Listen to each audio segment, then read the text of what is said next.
अस्सलाम वालेकुम रहमतुल्लाहि वबरकातुहू।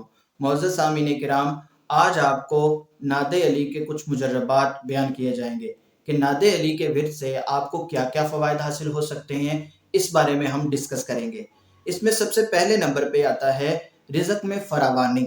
अगर रिज़्क़ में तंगी है या रिज़्क़ में बेबरकती है तो नादे अली का विर्द करने से आपके रिज़्क़ में फरावानी होगी, बरकत आ जाएगी। दूसरे नंबर पे है कारोबार का ना चलना। अगर कारोबार नहीं चल रहा तो नादे अली का वजीफा करने से आपको कारोबारी तरक्की मिल सकती है। तीसरे नंबर पे है मोहब्बत पैदा करना। अगर किसी के दिल में मोहब्बत पैदा करनी हो तो उसके लिए भी नादे अली का विर्द करे तो इससे भी आपको बहुत फायदा होगा। इसके बाद चौथे नंबर पे है अगर इम्तिहान में कामयाब होना है या कहीं इंटरव्यू में कामयाब होना है तो उसके लिए भी अगर आप नादे अली का विर्द करते हैं तो इससे आपको बहुत फायदा होगा।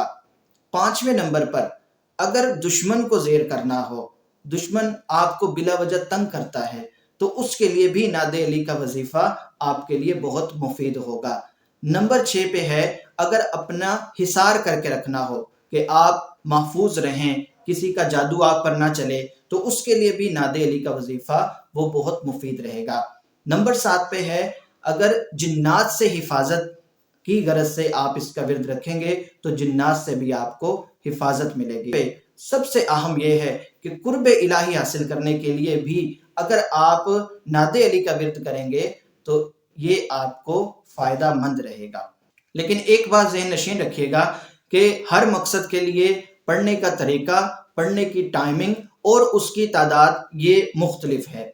अगर आपको किसी हवाले से कोई मसला हो तो आप राब्ता करके मुझसे इस हवाले से पूछ सकते हैं कि ये मसला है, इसके लिए आपने कितनी मरतबा, किस टाइम में, किस अंदाज से विर्द करना है, तो इंशाल्लाह आपकी रहनुमाई कर दी जाएगी।